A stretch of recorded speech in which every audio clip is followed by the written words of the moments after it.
दोस्तों, financial statement के importance को समझाने के लिए रिच डैड और पुअर डैड के लेखक रॉबर्ट कियोसाकी कहते हैं कि जिस तरह स्कूल और कॉलेज में पढ़ने वाले सभी बच्चों का हर साल उनके प्रोग्रेस और उनकी सफलता और असफलता को दिखाने के लिए एक मार्कशीट यानी रिपोर्ट कार्ड बनाया जाता है, ठीक उसी तरह से रियल लाइफ में हम सभी का अपना खुद का एक फाइनेंशियल स्टेटमेंट होता है, चाहे हम इस बात को जानते हो या नहीं।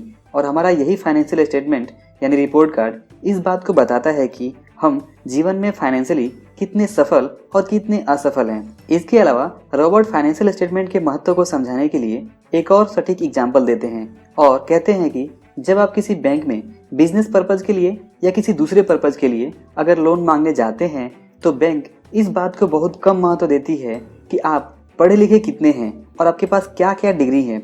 बैंक सबसे पहले आपसे आपका फाइनेंशियल स्टेटमेंट मांगती है ताकि बैंक समझ सके कि आपकी आर्थिक स्थिति वास्तव में कैसी है, आप फाइनेंशियली कितने सफल हैं और क्या आप में लोन लिए जाने वाले पैसे को चुकाने और पैसे को सही तरह से संभालने की योग्यता है या नहीं। और अंत में बैंक सिर्फ उनको ही लोन देती है जिनके फाइनेंशियल स्टेटमेंट अच्छे होते हैं, ना कि जिनकी डिग्री अच्छी होती है। अब प्रॉब्लम यह है कि काफ़ी सारे लोग फाइनेंशियल स्टेटमेंट के बारे में काफ़ी कुछ जानते हैं, लेकिन वास्तव में फाइनेंशियल स्टेटमेंट की शक्ति और ये किस तरह से काम करता है इस बात को बहुत ही कम लोग जानते हैं। यहाँ तक कि कॉमर्स बैकग्राउंड से पढ़ाई करने वाले लोगों और बड़ी कंपनी में अकाउंटिंग फील्ड में काम करने वाले लोग भी इस छोटी सी बात को भूल जाते हैं। उनको लगता है कि सिर्फ बिजनेस और कंपनी का ही फाइनेंशियल स्टेटमेंट होता है, लेकिन सच्चाई तो यह है कि हर एक आदमी जो पैसे का लेन देन करता है उसका खुद का अपना एक फाइनेंशियल स्टेटमेंट होता है, चाहे वह व्यक्ति इस बात को समझता हो या नहीं। दोस्तों, इस बात से कोई फर्क नहीं पड़ता कि आप मेरी बात से एग्री करें या डिसएग्री, लेकिन सच्चाई यही है कि हम में से हर एक का अपना खुद का एक फाइनेंशियल स्टेटमेंट होता ही है। इसके अलावा हर एक संपत्ति, हर एक बिजनेस और हर एक कंपनी जो पैसे का लेन देन करती है उसका अपना खुद का एक फाइनेंशियल स्टेटमेंट होता है जो बताता है कि वह बिजनेस या वह संपत्ति लाभकारी है या नुकसानदायक। इसलिए अगर आप अपनी आर्थिक स्थिति सुधारना चाहते हैं या फिर आप लाभकारी निवेश करना चाहते हैं तो दोनों ही केस में सबसे पहले आपको फाइनेंशियल स्टेटमेंट के बारे में अच्छी जानकारी रखनी होगी और आपको कुछ बातें बहुत ही अच्छे से समझनी होगी। पहला ये कि फाइनेंशियल स्टेटमेंट क्या होता है, और दूसरा फाइनेंशियल स्टेटमेंट कैसे काम करता है, और तीसरा आप अपना फाइनेंशियल स्टेटमेंट कैसे बना सकते हैं, और चौथा अपनी मनचाही आर्थिक सफलता के लिए आपको अपने फाइनेंशियल स्टेटमेंट में क्या क्या सुधार करते रहना होगा। तो दोस्तों, हिंदी फाइनेंशियल एजुकेशन की तरफ से मैं आपके लिए इन चारों टॉपिक के ऊपर 4 अलग अलग वीडियो लाने की कोशिश कर रहा हूं, और इसी क्रम में आज के इस वीडियो में मैं आपसे डिटेल में बात करने वाला हूं कि फाइनेंशियल स्टेटमेंट वास्तव में क्या होता है।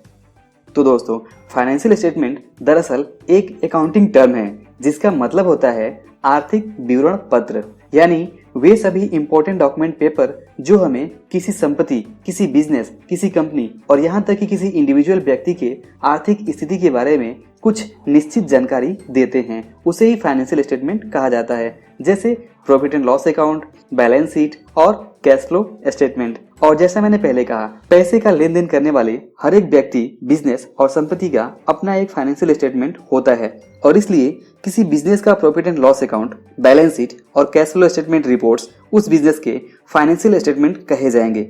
ध्यान दीजिए कि profit and loss account, balance sheet और कैश फ्लो स्टेटमेंट, इन तीनों को एक साथ मिलाकर ही फाइनेंशियल स्टेटमेंट कहा जाता है। इसलिए यह भी कहा जा सकता है कि फाइनेंशियल स्टेटमेंट के 3 पार्ट हैं।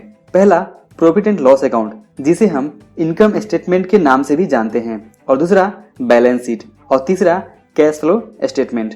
अब आइए ये देखते हैं कि फाइनेंशियल स्टेटमेंट की ये तीनों रिपोर्ट अलग अलग मामलों में, जैसे बिजनेस, इंडिविजुअल और संपत्ति की केस में हमें किस तरह की अलग अलग जानकारी प्रदान करते हैं। सबसे पहले बात करते हैं प्रॉफिट एंड लॉस अकाउंट के बारे में। तो दोस्तों, किसी बिजनेस के profit and loss account statement में 2 पार्ट होते हैं। एक साइड होता है इनकम और दूसरा होता है एक्सपेंसेस। इनकम साइड से हमें पता चलता है कि किसी बिजनेस का कुल इनकम कितना है, उसका सेल्स कितना है और उसके पास इनकम के दूसरे सोर्स क्या क्या हैं।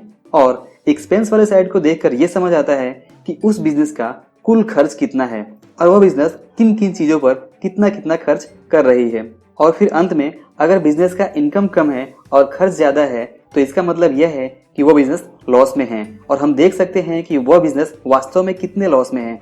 और अगर उस बिजनेस में एक्सपेंस कम है और इनकम ज्यादा है तो बिजनेस में होने वाले लाभ और उसकी मात्रा को भी हम अच्छे से देख पाते हैं, जिसे नेट इनकम कहा जाता है। इस तरह किसी बिजनेस के प्रॉफिट एंड लॉस अकाउंट से हमें किसी पर्टिकुलर टाइम पीरियड जैसे हर साल बिजनेस में होने वाले नेट प्रॉफिट और नेट लॉस की पिक्चर को बड़ी आसानी से देख पाते हैं। आइए अब बात करते हैं कि प्रॉफिट एंड लॉस अकाउंट किसी इंडिविजुअल के केस में हमें क्या क्या जानकारी देता है। दोस्तों, इंडिविजुअल यानी आप या मैं, जो कि व्यक्तिगत तौर पर आमदनी कमाते हैं और खर्च करते हैं। इसलिए व्यक्तिगत मामलों में प्रॉफिट एंड लॉस अकाउंट को इनकम स्टेटमेंट कहना ज्यादा बेहतर लगता है। तो अगर आप किसी भी इंडिविजुअल व्यक्ति के प्रॉफिट एंड लॉस अकाउंट या फिर इनकम स्टेटमेंट को देखते हैं तो उस रिपोर्ट में भी आपको दो कॉलम देखने को मिलेंगे, पहला इनकम साइड और दूसरा एक्सपेंस साइड। आप देखेंगे कि ज्यादातर लोगों के इनकम साइड में सिर्फ एक ही इनकम सोर्स होता है और वो होता है इनकम फ्रॉम सैलरी, और दूसरे कॉलम एक्सपेंस साइड में बहुत सारे खर्च होते हैं जैसे हाउस होल्ड एक्सपेंसेस और इसी तरह के अन्य खर्च। और अंत में आपको तीन तरह के रिजल्ट देखने को मिल सकते हैं। पहला, इनकम और एक्सपेंसेस बराबर हो, तो इस तरह की सिचुएशन को फाइनेंशियली ओके सिचुएशन कहा जा सकता है। और दूसरा, इनकम कम है और एक्सपेंस ज्यादा है, तो इस तरह की सिचुएशन फाइनेंशियल प्रॉब्लम सिचुएशन की निशानी है। और तीसरा, इनकम ज्यादा है और एक्सपेंस कम है, तो इस तरह की सिचुएशन फाइनेंशियली अच्छी सिचुएशन कही जाएगी। तो इस तरह एक इंडिविजुअल आदमी सिंपली अपना इनकम स्टेटमेंट बनाकर ये चेक कर सकता है कि उसका फाइनेंशियल स्टेटमेंट उसकी आर्थिक स्थिति को किस तरह से बता रहा है और वो किस स्तर पे है, और फिर वो ये भी समझ सकता है कि उसे अपने फाइनेंशियल पोजीशन में सुधार करने के लिए क्या क्या बदलाव लाने की जरूरत है। आइए अब बात करते हैं किसी संपत्ति के प्रॉफिट एंड लॉस अकाउंट के बारे में।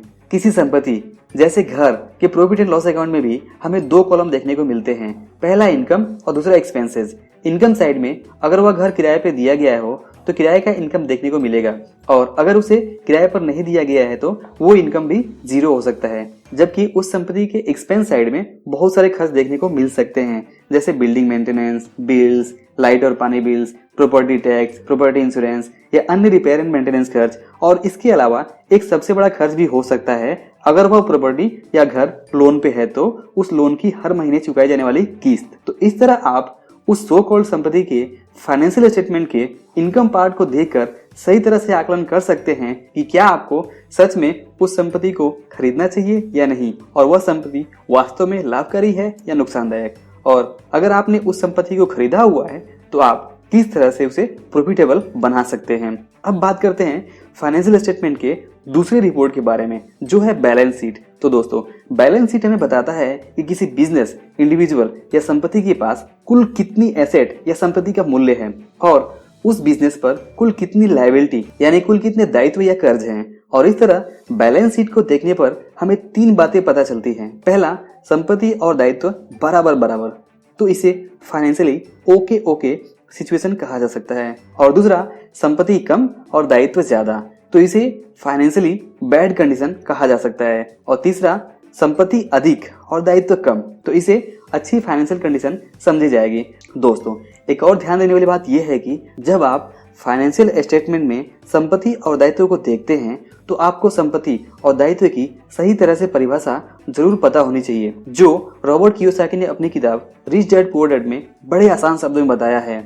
और उन्होंने कहा है, एसेट यानी संपत्ति वो सारी चीजें हैं जो हमारे जेब में पैसे डालती हैं, और लायबिलिटी और दायित्व वे चीजें हैं जो हमारी जेब से पैसे निकालती हैं। तो इस तरह फाइनेंशियल स्टेटमेंट के इस दूसरे पार्ट बैलेंस शीट को सही तरह से समझना बहुत इंपॉर्टेंट है, क्योंकि कभी कभी लोग उन चीजों को भी अपनी संपत्ति मानते हैं जो वास्तव में हर महीने उनकी जेब से पैसे निकालती है, जबकि सच्ची संपत्ति की परिभाषा है जो हमारी जेब में पैसे डाले। जैसे एक ऐसी कार या गाड़ी सच्ची संपत्ति नहीं मानी जा सकती है जिससे हमारी जेब में किसी तरह का कोई पैसा नहीं आ रहा हो, बल्कि हर महीने उस गाड़ी को चलाने और उस गाड़ी के रख रखाव में बहुत सारे पैसे हमारी जेब से चले जा रहे हों।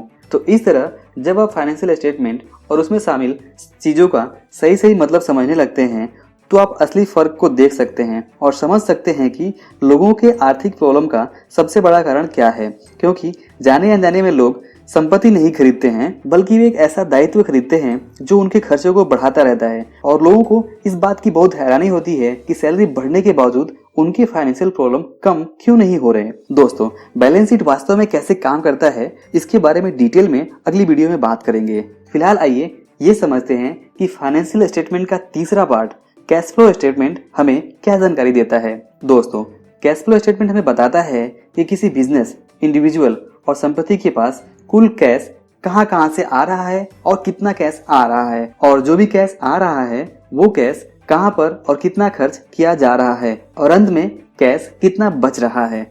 दोस्तों, कैश फ्लो स्टेटमेंट इस बात को क्लियर करता है कि वास्तव में किसी बिजनेस, इंडिविजुअल या संपत्ति के पास सेल्स करने से पैसा आ रहे हैं, या कहीं ऐसा तो नहीं कि कर्ज लेने या किसी एसेट को बेचने से कैश आ रहा है। क्योंकि अगर कर्ज लेने और एसेट को बेचने से कैश आ रहा है तो ये बिजनेस के लिए बहुत अच्छी बात नहीं है, क्योंकि बिजनेस में कैश सिर्फ सेल्स और इन्वेस्टमेंट से ही आना चाहिए। तो इस तरह फाइनेंशियल स्टेटमेंट के तीनों part, profit and loss account, balance sheet और कैश फ्लो स्टेटमेंट, इन तीनों रिपोर्ट को देखने पर हम किसी बिजनेस, संपत्ति या किसी पर्सन और खुद की भी फाइनेंशियल पोजीशन की सही तरह से जानकारी रख पाते हैं। तो दोस्तों, अगर मैं एक लाइन में अपनी बात को समराइज करूं तो फाइनेंशियल स्टेटमेंट वास्तव में 3 रिपोर्ट का एक ज्वाइंट नाम है, और इसलिए जब भी आपके सामने फाइनेंशियल स्टेटमेंट के बारे में बात की जाए तो आपको ये समझना है कि दरअसल profit and loss account, balance sheet और कैश फ्लो स्टेटमेंट के बारे में ही बात की जा रही है। दोस्तों, इस वीडियो में बस इतना ही। आशा करता हूँ कि ये वीडियो आपको जरूर पसंद आया होगा और आपके फाइनेंशियल एजुकेशन को इम्प्रूव करने में इससे जरूर कुछ हेल्प मिला होगा। तो अगर वीडियो पसंद आया तो इसे लाइक जरूर करें। आपके लाइक करने से ही समझ आता है कि आपको वीडियो पसंद आया है। और अगर आपने अभी तक इस चैनल को सब्सक्राइब नहीं किया हुआ है तो फाइनेंशियल एजुकेशन से रिलेटेड वीडियो देखने के लिए इस चैनल को जरूर सब्सक्राइब करें। और अगर आपने सब्सक्राइब किया हुआ है तो बेल आइकन जरूर प्रेस करें ताकि आगे आने वाले इंपॉर्टेंट वीडियो की नोटिफिकेशन आपको समय से जरूर मिले। तो दोस्तों, वीडियो को पूरा देखने और हिंदी फाइनेंशियल एजुकेशन के साथ बने रहने के लिए आपका दिल से बहुत बहुत धन्यवाद।